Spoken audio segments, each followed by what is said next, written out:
Hi, Bowen. Welcome to 10 Minute Talks. I'm Harshadeva.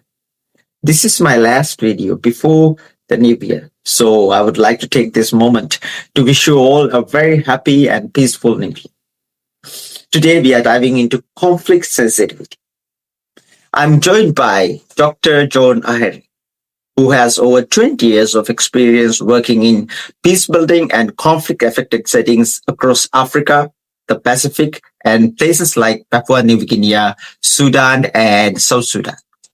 Dr. Ahere currently works with Oxfam in Africa as a conflict sensitivity coordinator, and he also leads a global community of practitioners focused on making conflict sensitivity practical, meaningful, and effective. Thank you, Dr. Ahere. You're welcome. Welcome to the show. So, my first question is, we hear the term conflict sensitivity a lot in peace and humanitarian work. But when you are really actually on the ground in real conflict affected settings, what does that look like in practice? How do you personally understand it? Thank you, Budika. It's nice to meet you again. I think before I answer, it's good to really understand the concept itself. And then I'll unpack from that.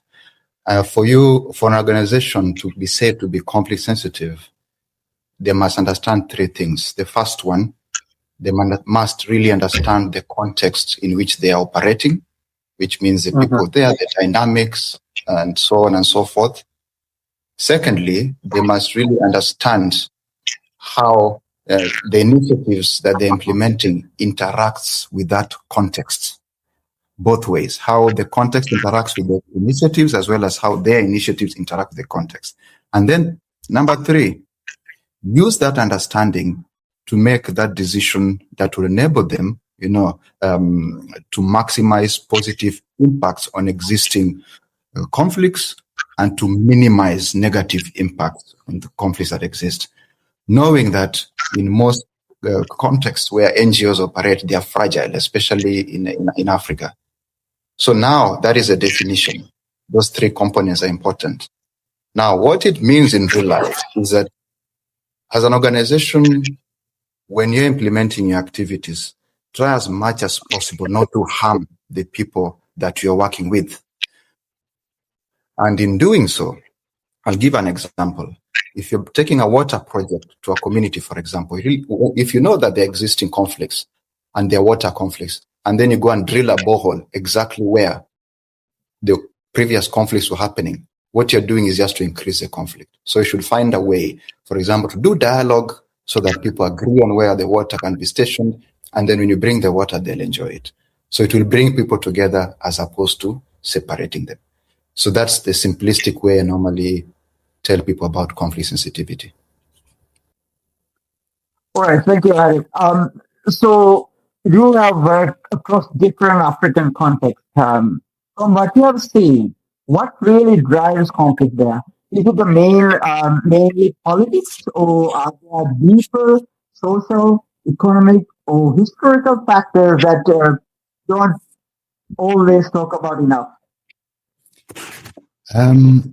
When you talk about Africa, it really gets complex. And to be honest with you, I cannot say that there is one single thing that drives conflicts. There is interrelation of different factors that when they come together, they drive conflicts in any context that I've worked in. And those factors are such as following. You have things such as weak governance. Countries that have weak governance have high susceptibility to conflicts, especially violence. You have things such as inequality, resource competition, identity politics, environmental stress, and, regional dynamics. When you put these things together and you analyze, you'll find that they interact with each other in one way or the other. Some more than the others, but they keep contributing. So if you look at a country such as Kenya, you'll find in some areas, the change in climate already exacerbates already existing conflicts. Now, when there is weak governance, you find that resources are not shared properly because the people in charge, they favor some communities over others, or there's corruption. So in that sense, if somebody asks you what is the driver, you can see there's interplay of several things at the same time. So it is important in those contexts to do something known as conflict analysis. When you do a conflict analysis, you'll find that in a specific area, this is the predominant driver. And that's also something that was really important that I did not mention as a tool to use in conflict sensitivity, conflict analysis. All right. Thank you, Harry. Finally, for young peace builders who are just starting out, maybe full of passion but also a bit unsure, what advice would you give them as they begin this journey? The journey of being a peace builder is quite interesting one. First of all, I think there must be conviction on the person that is really making this choice to work with societies that are really going through a lot in terms of warfare and conflict. So there must be conviction to begin with, which I presume is already there if they already started the journey. But what I always say, and I think I might have mentioned in our time in El Fasher, you need to be inquisitive. And when you're inquisitive, you need to continuously learn. And in continuously learning, there are a few things that are basics. You need to read because this discourse keeps evolving.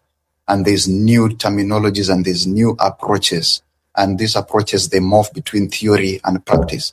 So being inquisitive will keep you updated so that when you design programs, you design things that will respond effectively. The other important thing, you need to acquire mentors, really good mentors. I have one or two mentors in the sector that I started interacting with when I joined this career around 20 years ago, and we speak up to now. We exchange learning, and through those mentors, I get updated, I get motivated, they bring me up, and they also update me on, I get some value systems from them and vice versa. So it's good to get a mentor. And then something more important, as you seek to work with people in peace building, I always tell people, please try as much as possible to work with others, not through others. It's a really terrible practice I've seen, organizations saying that we work through others. That infers that you are using people. And actually this can convert into practice. When you work with others, there's some level of equality that you're infusing in terms of what you're doing. So work with others, not through others. And then maybe lastly, work as though your work is going to save lives. I've mentioned to people before that sometimes as peace builders, we do work thinking that it's theoretical, but what if somebody was to audit your work and tell you that because of the actions you made in the past, 3 people died. That comma, that zero you remove from a budget, so and so people died. Or that $100 you increased, it saved this much lives. It will change the way you look at the work of peace building. So I always look at them as doctors. They really work hard to save people's lives. I think peace builders should also put the same effort. Then you'll be very effective. Yeah. Thank you, Dr. Ahere. It was a pleasure to have you. Yeah. Thank you very much, Boudica. Continue doing the good work.